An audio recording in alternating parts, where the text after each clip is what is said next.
We are going to talk about salsa, a word that is near and dear to my heart.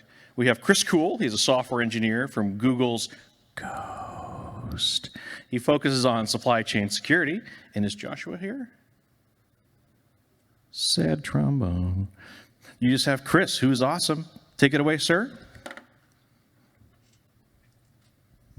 I mean, I hope it's not just Kris, but yeah, Josh wasn't able to make it today, but Josh Mulliken from Red Hat has been a great collaborator through this. He's been critical to the project.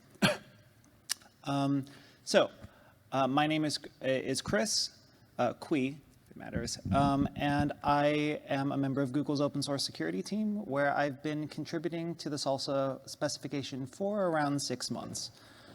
Today I'm here to talk to you about a proposal for standing up an official SLSA Conformance program.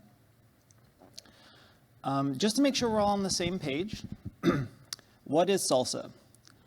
SLSA stands for Supply Chain Levels for Software Artifacts, and it is an OpenSSF project. It's a supply chain security specification. It consists of a framework with different tracks and levels for looking at different aspects of the supply chain and reasoning about and then tracking improvements in your security posture in each of them. So what problem does SLSA solve? This is SLSA's model of the software supply chain. You start with a producer, who's a person or a group of people, think an OSS project or a company, and they write some source. It's probably source code, but in SLSA world, it doesn't actually have to be. It's just anything that is written or reviewed by a human. You feed the source into a build to produce a package. As part of the build, it will resolve dependencies. Well, what is the build? The build is the process that turns source into package. It can be anything. It can be involve compilation, or it can just be tarring up source code. Dependencies are anything in the build that is not the source. It's almost always other packages. And the package is whatever the consumer uses at the end. In addition to the package, it's not in this diagram, sorry. The build also produces a bundle of metadata, which is known as provenance, which explains where the package came from and how it was built. So what is a conformance program? It's a fancy way to give out stickers.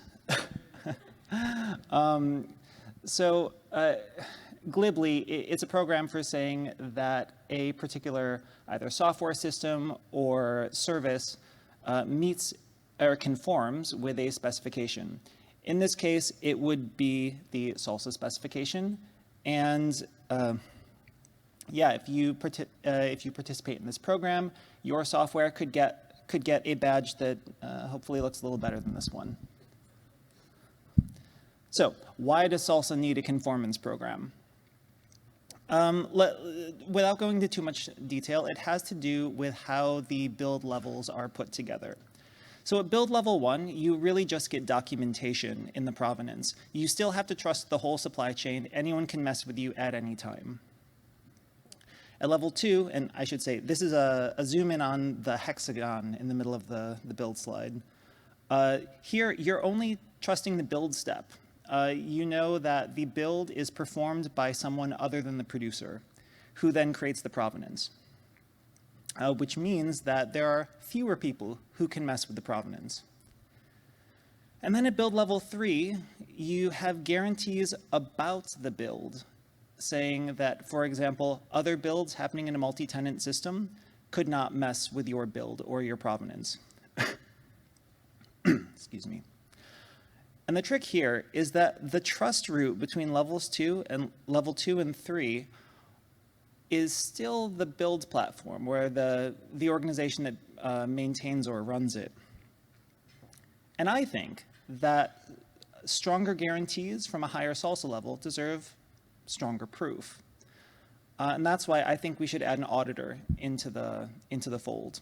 So you don't just trust the build platform at level 3, you also trust some external auditor.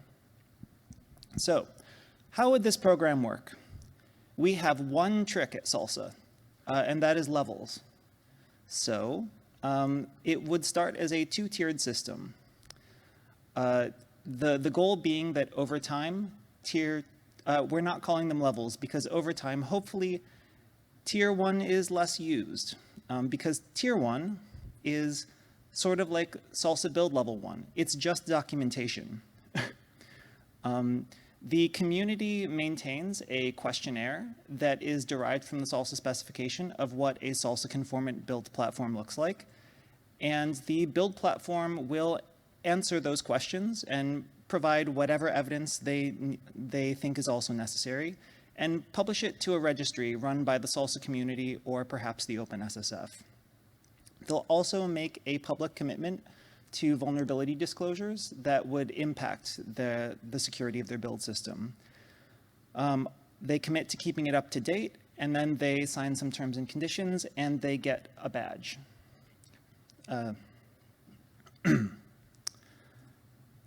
But tier 2 is where things get interesting, because now it's a two-step procedure that involves an external auditor. The first step is done by the auditor.